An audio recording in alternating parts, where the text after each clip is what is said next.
Assalamu alaikum wa rahmatullahi wa barakatuh. Kamar yadda na faɗa jiya, za mu tsaya a daidai inda muka tsaya, wato za mu ci gaba daga kan batun layout, wato yadda ake designing yadda zai kasance display ɗin website. Za ka danna layout, wanda shine zai kai ka wurin inda za ka yi designing yadda kake so ya zama, me kake so ya appearing. Nan sidebar ne, wato abinda zai ringa fitowa a gefe. Nan kuma top header. Nan a wurin header nan ne zaka sanya logo ɗin website ɗinka, wanda zaka sanya kamar gashi nan kuna gani. Nan da aka sa image, ko dai ka zaɓa ta nan. In ka zaɓa upload from computer, sai ka buɗe, zai buɗe ma inda zaka yi selecting image. So bayan nan kuma zaka iya zaɓa nan, ba sai ka sa title and description ba. So wannan kenan, sai ka danna save, zai yi saving datan da ka saka. Page list yanda za su kasance, sannan page body abinda zai ringa appearing ƙarƙashin post ɗinka, wato a ƙasan post kenan. So waɗannan su ne abinda suka ke ƙunshe a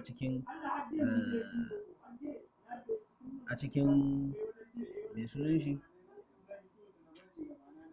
kai Allah shi kyauta, layout, page layout. So wannan kenan.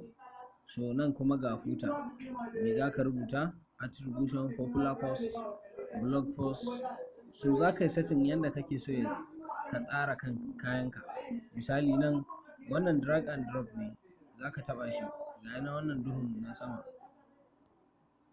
za ka iya removing wannan ka maida shi sama haka. Inda yayi baƙin nan za ka kama ka ɗan ja. So screen ɗina ya yi smooth da yawa, ya kasa ɗauka. So wannan kenan dangane da page layout, wanda za ka saita ta jikin header ɗinka, ta jikin layout.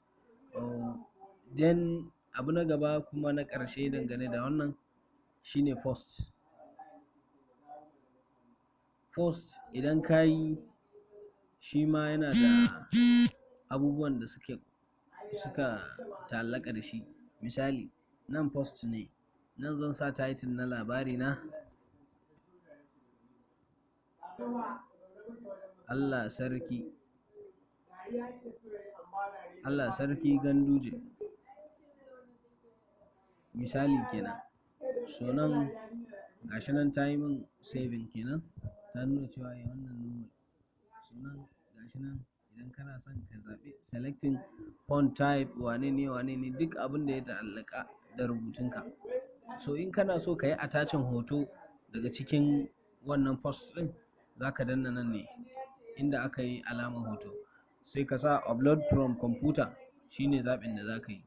Za ta buɗe ma inda za ka yi adding hoto.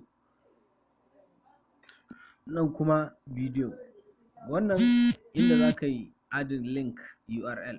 Misali idan inda ka yi visiting website, kamar nan cikin inda ya buɗe ɗin nan, ga wani wuri nan inda aka rubuta learn more ya zama green.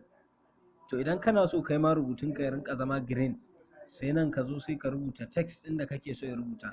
Kamar nan ya rubuta learn more ko, sai in rubuta learn more nima, learn more.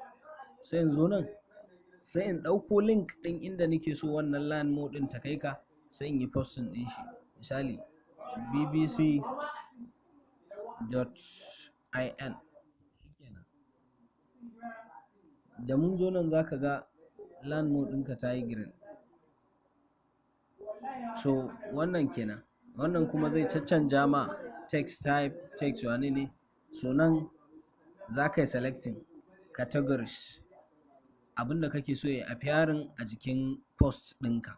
Nan category misali sports, sai ka yi saving. So in za ka yi publishing, kawai nan za ka taɓa wannan yellow rubutun, publish post, sai ka sa confirm. So yanzu da ka je ka danna website ɗinka, za ka zo ka ga wannan rubutun naka da ka rubuta Allah sarki Ganduje ya yi appearing a wannan ɗinka. So wannan kenan, nan za mu tsaya.